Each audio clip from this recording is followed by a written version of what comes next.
Oke, baiklah. Assalamualaikum warahmatullahi wabarakatuh. Eh, Pada video hari ini saya akan menjelaskan mengenai pengetapnya bahasa pemrograman mobile 2 mengenai teori, dan saya sebelumnya juga sudah buat mengenai video praktikumnya.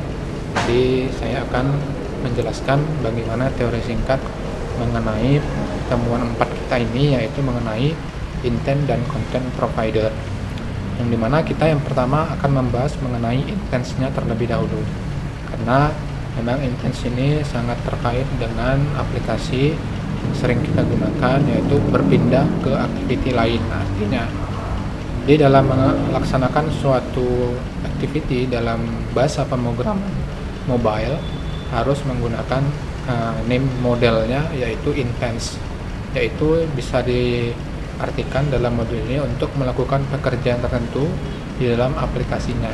Nah, itu ya dapat dilihat apa itu Android menggunakan intents. Lalu bagaimana kita bisa menguasai penggunaan intents tersebut? Maka semua pengembangan aplikasi baru yang ada akan terbuka. Nah, artinya dalam pembuatan aplikasi, setiap activity yang kita buat, kita bisa istilahnya menglinkkan atau mengalamatkan kepada activity lainnya. Jadi nggak bisa kita buat satu aplikasi hanya satu activity saja. Jadi kita akan mau mengupdate atau mengalamatkan ke activity lain. Jadi kita harus menggunakan namanya intents. Dalam hal ini, intents adalah sebuah metode Android untuk merelay informasi tertentu dari satu aktivitas ke aktivitas lainnya secara lebih sederhana.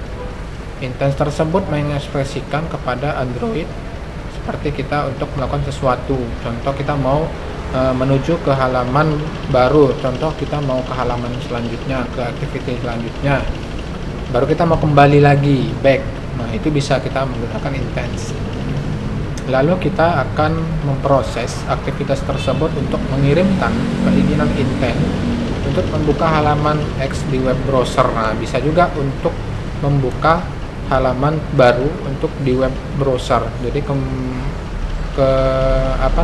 menuju ke browser Androidnya juga bisa, yang bisa dikenal dengan intent web search action. Nah, di sini baru kita masuk ke dalam intent, dipecah ke dalam dua kategori ya. Yang pertama ada activity action intents, yaitu ini intents yang digunakan untuk memanggil activity di luar aplikasi kita. Jadi kita harus membuat aplikasi baru di luar activity yang kita buat di project Android. Jadi kita bisa memanggil aplikasi lain untuk kita masukkan ke dalam aplikasi kita. Lalu selanjutnya adalah broadcast intents. Nah, di sini intents yang dikirimkan untuk menangani lebih dari satu activity, yaitu contohnya untuk broadcast intent yang akan menjadi sebuah pesan yang dikirimkan oleh Android mengenai tingkat baterai ya, contoh ya.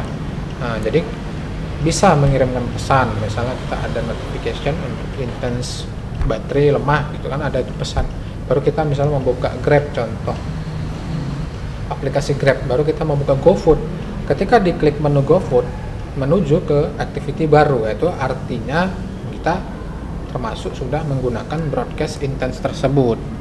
Dalam hal ini setiap aplikasi Android harus ada namanya broadcast intents-nya. Baru selanjutnya mengenai content provider, yaitu sebuah content provider yang dimana untuk memasok data dari satu aplikasi ke aplikasi lain sesuai permintaan. Nah, contoh permintaan semacam itu ditangani dengan metode class content resolver. Nah, ini contoh ya, ini penjelasannya. Kita mau ambil data dari aplikasi sebelumnya, jadi kita kirim datanya.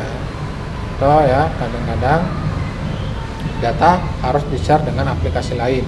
Disinilah pentingnya content provider. Nah, di sini ini kita buat memungkinkan Anda untuk memusatkan konten di dalam satu tempat dan mempunyai banyak aplikasi berbeda yang bisa mengaksesnya sesuai kebutuhan.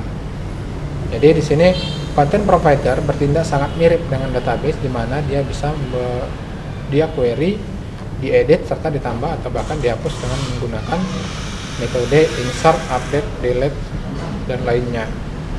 Lalu contoh konten URI-nya yaitu untuk mengquery content provider harus menentukan query string dalam bentuk URI yang mengikuti format berikut.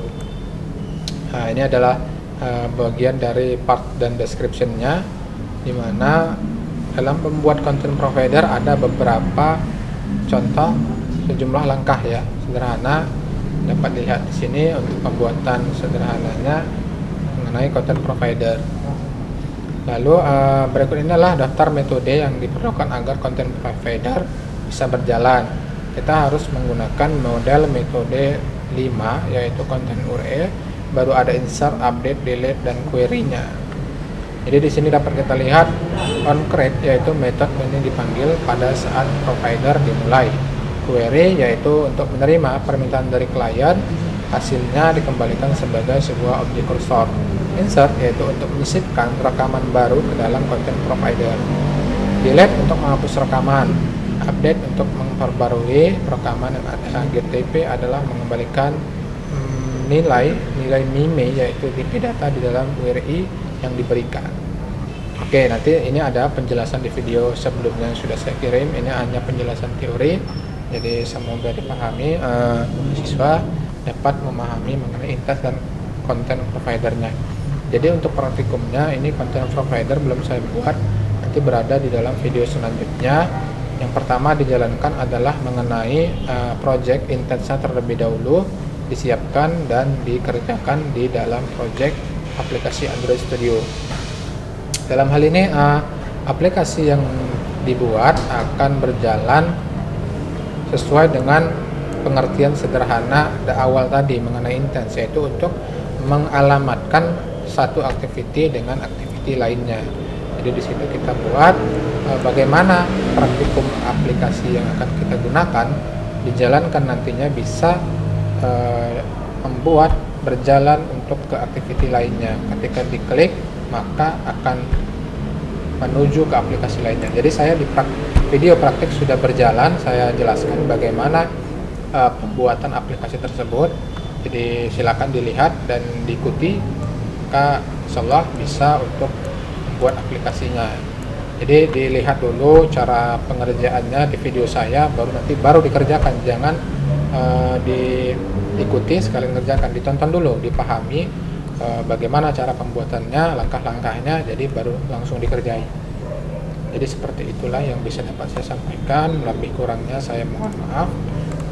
Untuk pertemuan selanjutnya ini saya akan buat video mengenai project yang kedua yaitu content provider, dan itu akan saya kirim secepatnya. Dalam hal ini dikerjakan aja dulu yang bagian intensnya. Jadi kalau sudah selesai baru kita akan berlanjut ke dalam video mengenai content providernya, karena content provider memang agak banyak kalau mengenai content provider, karena di situ ada beberapa query dan 5 model metodenya. Jadi seperti itulah yang bisa dapat saya sampaikan. Saya ucapkan terima kasih kepada seluruh mahasiswa yang dapat hadir pada hari ini. Semoga sehat-sehat semua. Sampai jumpa di pertemuan selanjutnya. Terima kasih. Assalamualaikum warahmatullahi wabarakatuh.